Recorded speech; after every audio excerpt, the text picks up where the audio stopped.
Falaremos agora então das propriedades do calor e dos seus meios de propagação.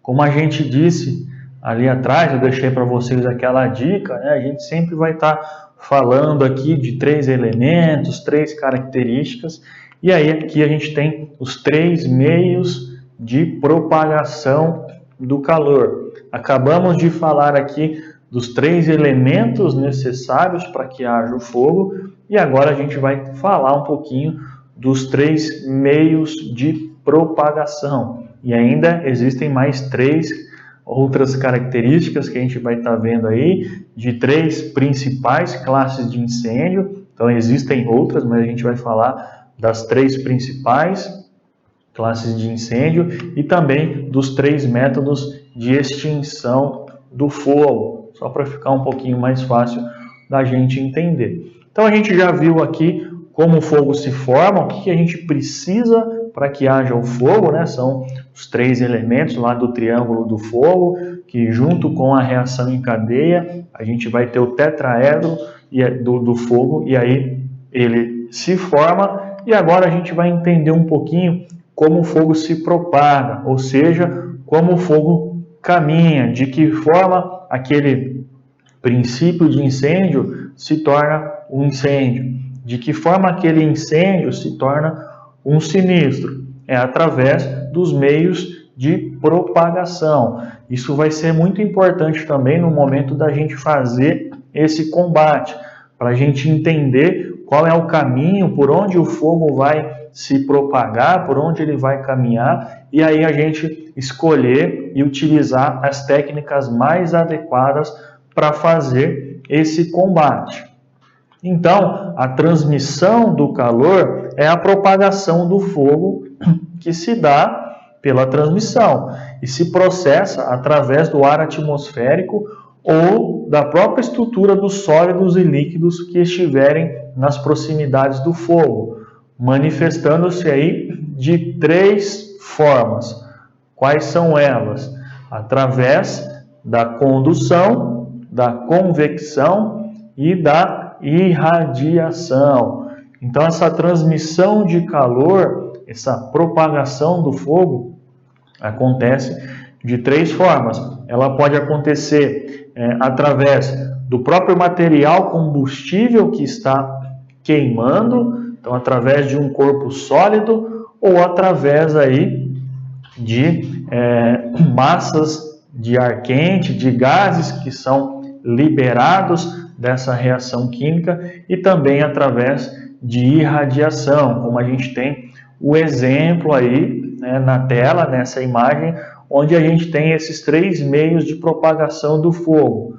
A gente tem o exemplo clássico aí da condução, que ocorre essa transmissão do calor através de um corpo físico. Então a gente tem uma panela que está ali no fogo, e aí, através do corpo físico dessa panela, através do metal dessa panela, ela vai esquentando, esse calor vai caminhando, e aí a hora que a gente segura lá no cabo da panela, a gente queima a mão. A gente pode falar, por exemplo, de uma colher também, de um utensílio que a gente deixa dentro da panela, esquece, uma colher de metal, por exemplo, e aí a hora que a gente vai pegar na ponta dessa colher, a gente queima a mão. Houve a transmissão do calor através da condução.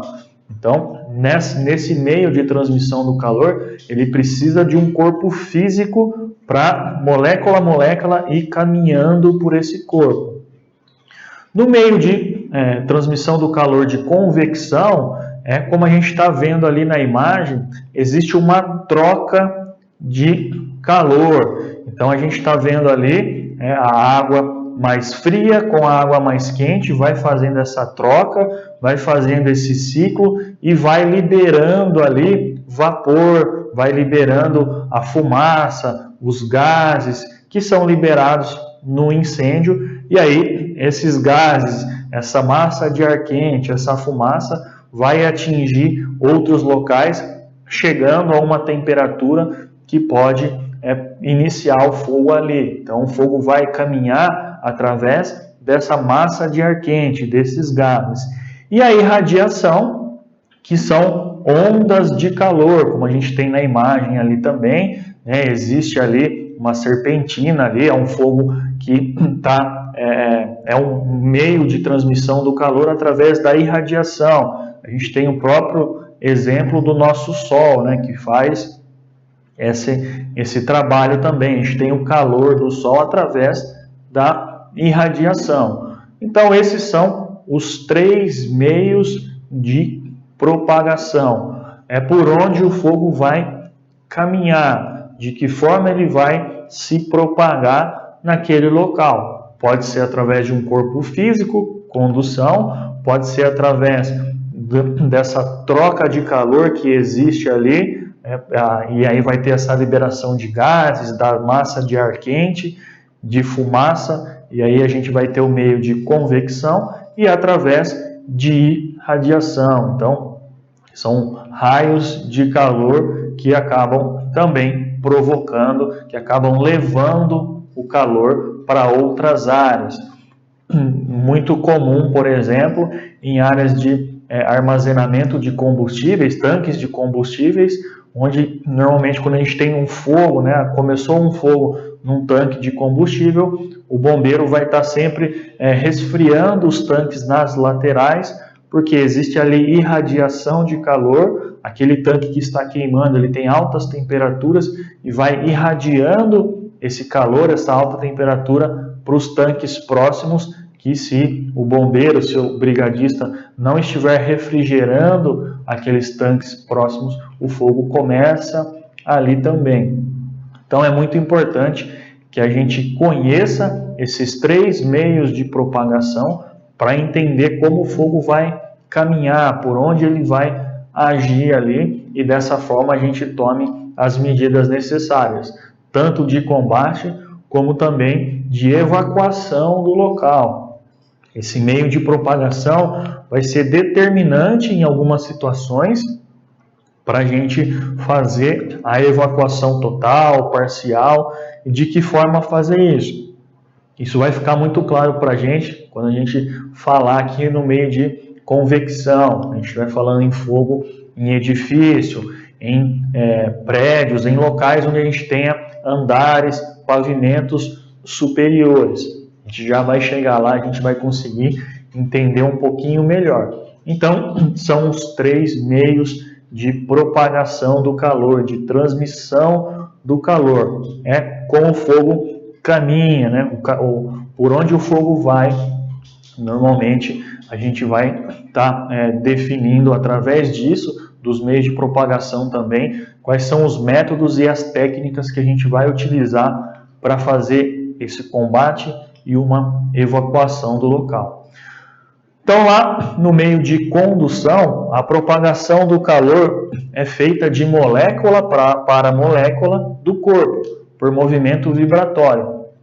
A taxa de condução do calor vai depender basicamente da condutividade térmica do material, bem como da sua superfície e espessura.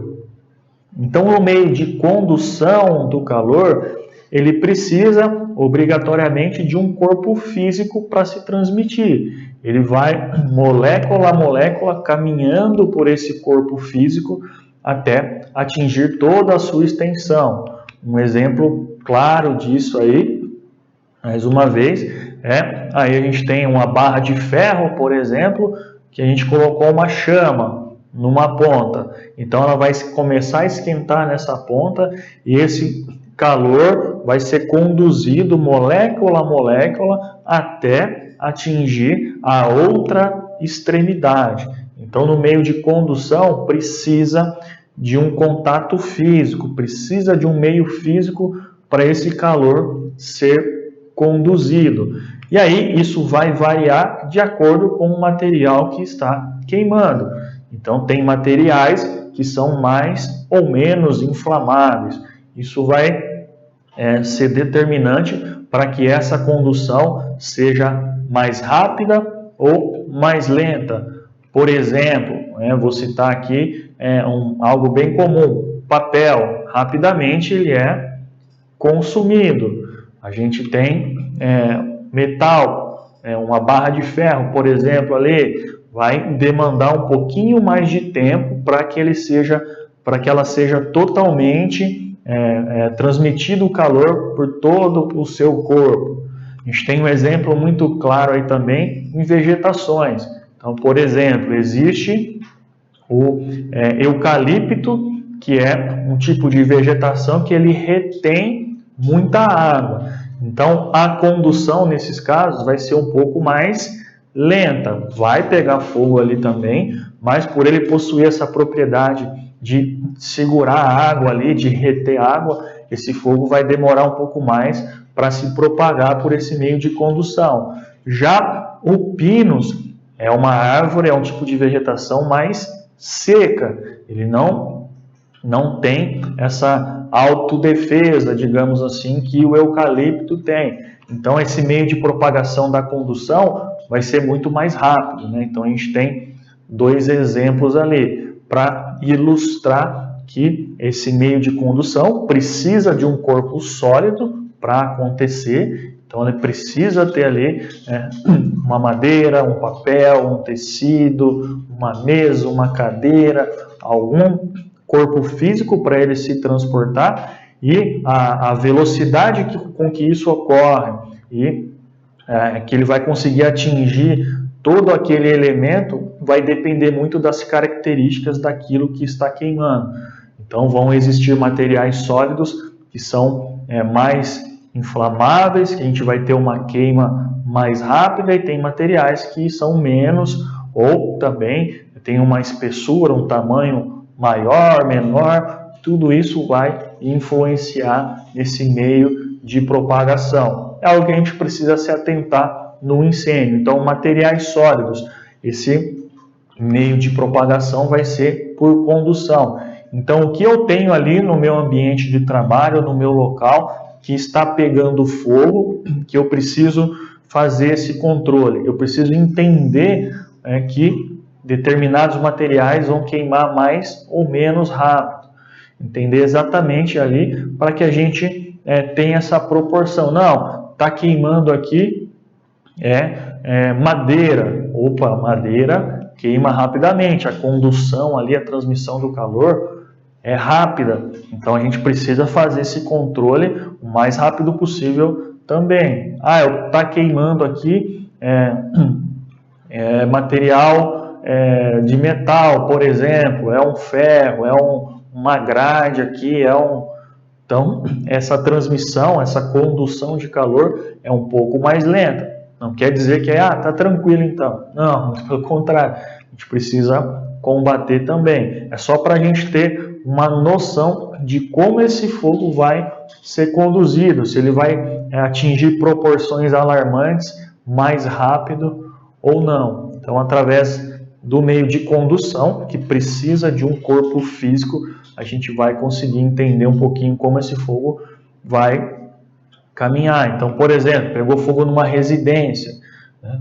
Aí está lá na cozinha, numa panela que pegou fogo, de repente esse fogo, uma labareda atingiu uma cortina ali. Então, essa cortina vai estar fazendo essa condução do fogo. Pode estar atingindo aí dessa cortina, já atingir o telhado da casa ali, atingir a laje, o forro da casa. Forro de madeira, forro de PVC, corpo físico também. Vai estar se propagando rapidamente esse fogo ali. Então, no meio de condução, obrigatoriamente, a gente precisa de um corpo físico para que haja essa transmissão de calor, molécula a molécula. A gente vai ter também o meio de convecção. Esse processo de transmissão do calor é característico dos fluidos, gases e líquidos. Ele se dá pela formação de correntes de ar ascendentes e descendentes. A convecção é responsável pelo alastramento de muitos incêndios, às vezes atingindo compartimentos bastante afastados dos locais de origem do fogo. Já na convecção, a gente não precisa de um corpo físico para ter essa condução.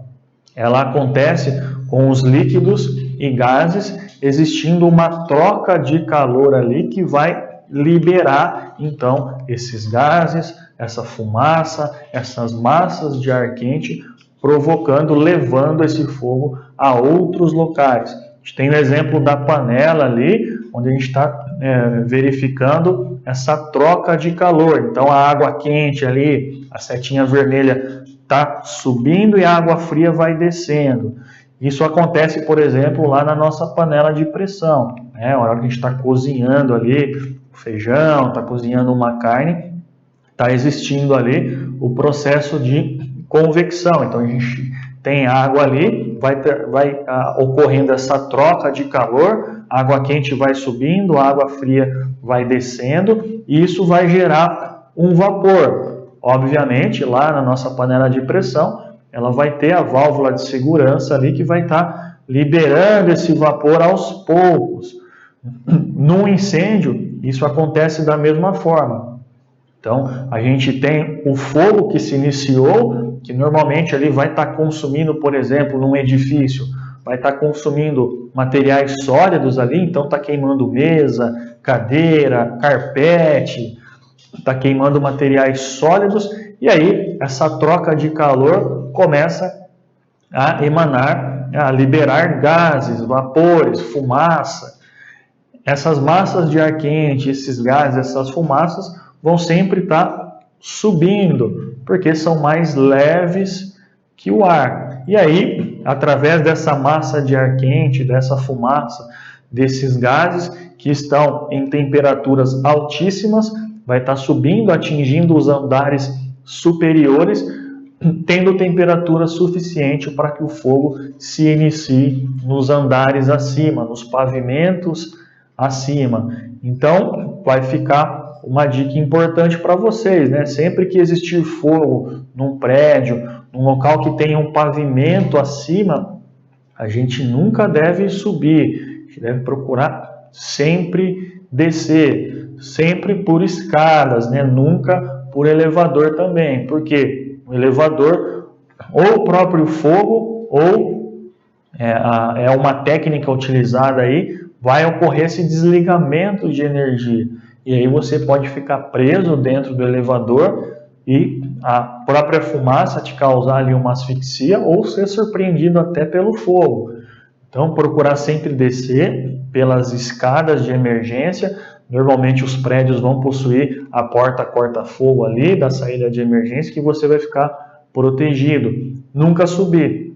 Foi um dos principais motivos de causas de morte no edifício Joelma. Então o fogo se iniciou um pouquinho mais abaixo ali do que da metade do prédio, mais ou menos no 7º, 8º andar, por ali. Quem estava abaixo conseguiu sair, não teve problema algum, e quem estava nos andares de cima, muitos deles acabaram subindo, o pessoal foi subindo cada vez mais, alguns, dezenas ficaram presos, encurralados lá no topo do prédio, não tinham por onde sair. E aí acontece o que? A convecção, a transmissão do calor nesses casos ocorreu por convecção. A fumaça, essa massa de ar quente, esses gases foram subindo, atingindo os andares superiores com temperaturas elevadas, o que fez com que o fogo se iniciasse ali também. E aí foi andar por andar, deixando várias vítimas presas lá no topo do prédio que não tinham como sair dali.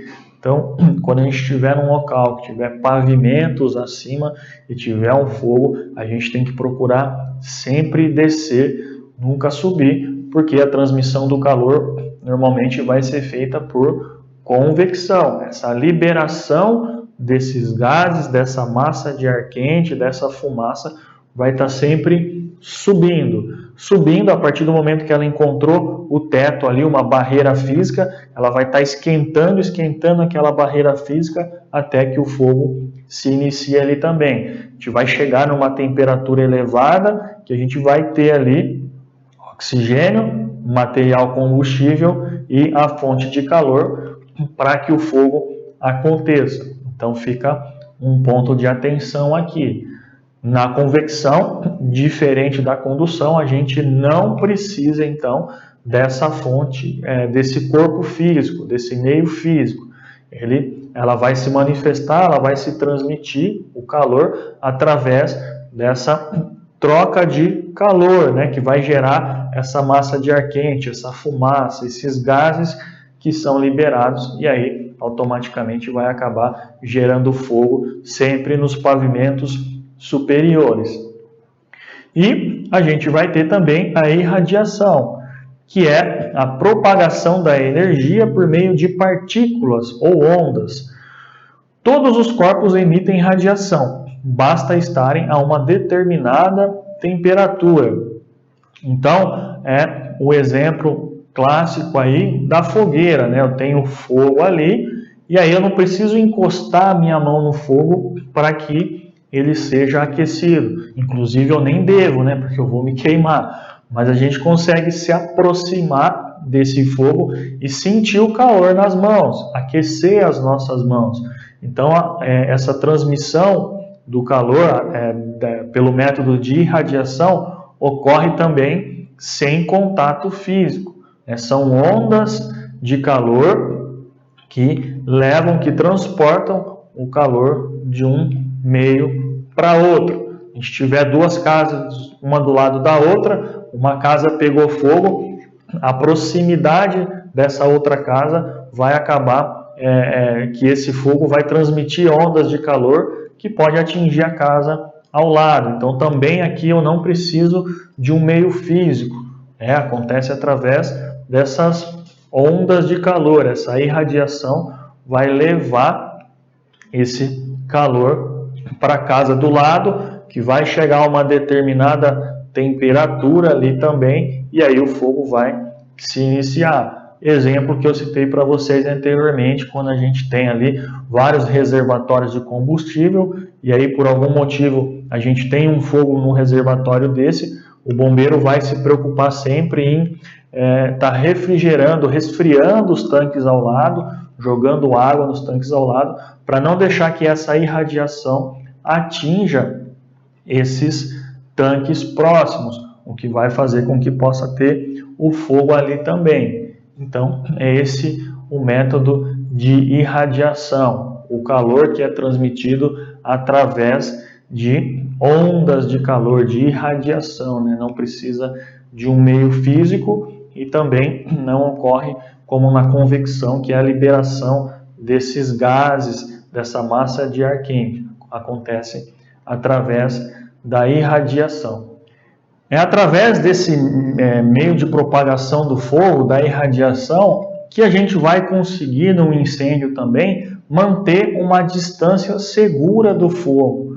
Então, se vocês me perguntarem, Tiago, no momento do combate ao fogo, quão próximo a gente pode chegar dele? Seja aí com um extintor, com uma mangueira, num hidrante ali. Eu não vou conseguir nunca falar para vocês uma medida exata. É 1 metro, é 2, é 5. Por quê? Isso vai variar de acordo com o tamanho desse fogo, com o que está queimando, composição do vento. Existem uma série de características que podem influenciar nessa distância. Então a gente nunca vai conseguir precisar dar uma metragem, um tamanho correto de distância de segurança. Porém, através da irradiação, a gente já consegue manter essa distância. Então eu estou caminhando ali, seja com um extintor ou com uma mangueira ali, a partir do momento que eu senti que no meu rosto, na minha cabeça começou a ficar quente, é porque ali eu já estou entrando numa área de risco. Está tendo essa irradiação de calor, esse calor está chegando até o brigadista, até o bombeiro, ali é o ponto de parar. Sentir calor, sentir que aqueceu a minha cabeça, é ali que eu paro. Então, eu dou um passo para trás ali e faço o combate daquele ponto. Quanto mais eu chegar perto do fogo, mais eu vou sentir essa irradiação. Tiago, por que fala da cabeça? Porque no método de convecção vai estar tendo essa liberação de gases, de fumaça que vão subir. Então, é na nossa cabeça, no nosso rosto, que a gente vai sentir mais forte essa presença do calor. Então, a partir do momento que a gente sentir o nosso rosto mais quente, a gente vai conseguir sentir essa irradiação, é o momento que a gente para, a gente não avança mais. Por isso que o extintor vai ter um jato lá, ele precisa estar bem pressurizado para que esse jato atinja uma distância maior, que pode variar aí de 8 a 15 metros. A mangueira, a água que sai ali da nossa mangueira do hidrante também tem que estar bem pressurizada, porque vai alcançar distâncias maiores, para que a gente não precise ficar tão próximo assim desse fogo, que aí pode ter uma labareda, uma mudança de vento e colocar a gente em posição de risco. Então, através da irradiação, a gente consegue determinar uma distância segura desse fogo. Sentir meu rosto mais quente ali é o momento de afastar. Não precisa também chegar muito perto, né? Sentir ali queimar o fio do bigode, mas um pouquinho antes ali a gente sentiu que aqueceu um pouquinho o rosto, é o momento de parar. Então para ali, se for o caso a gente pode ficar numa posição de colocar um joelho no chão e deixar a outra perna em 45 graus e fazer o combate dali, porque abaixando, ajoelhando, a gente sai dessa zona mais quente, né, porque tem ali a liberação desses gases de fumaça, ou também dar um passinho para trás, recuar um pouquinho. A partir do momento que a gente se sentir confortável, que não tem esse calor no nosso rosto, a gente considera aquilo como uma distância segura para esse fogo. Então, por isso que a gente não vai conseguir determinar uma medida exata aqui. Ninguém vai conseguir falar para vocês, você tem que ficar a 1 metro do fogo, a 2, a 5. É impossível a gente determinar isso, porque cada fogo pode reagir de uma forma, vão ter as suas características específicas, como condição, o local que está queimando, se é um local aberto, se é um local fechado, se esse material que está queimando é mais ou menos inflamável, se tem presença de vento, enfim, uma série de fatores que vão impossibilitar que a gente fale exatamente a distância correta a se ficar de um fogo. Então não tem como precisar, não tem como falar em alguma metragem aqui. Porém, a gente vai sentir através da irradiação que o nosso corpo está recebendo esse calor, então ali eu não avanço mais. Eu paro ali, vou me ajoelhar ou vou recuar, dar um passo para trás. Quando eu não estou mais sentindo aquele calor no meu rosto, é a partir dali que eu consigo fazer o meu combate com segurança. Então, cada meio de propagação do calor vai ter a sua característica ali, que é importante a gente saber para entender um pouquinho também esse caminho, por onde o fogo vai, e conseguir também identificar situações de perigo, como a gente viu na convecção, que essa fumaça, esses gases liberados vão estar subindo, a gente tem que sempre descer, fazer o sentido contrário, como aqui que a gente acabou de falar na irradiação, para a gente manter uma distância segura desse fogo. Na condução, a gente precisa procurar entender o material que está queimando ali, se é mais ou menos inflamável, que isso vai determinar como esse fogo vai se propagar também, se ele vai ser mais rápido, mais lento, e aí a gente vai estar escolhendo quais são os métodos ideais, os métodos adequados para que a gente consiga fazer esse combate de maneira eficiente, de maneira eficaz.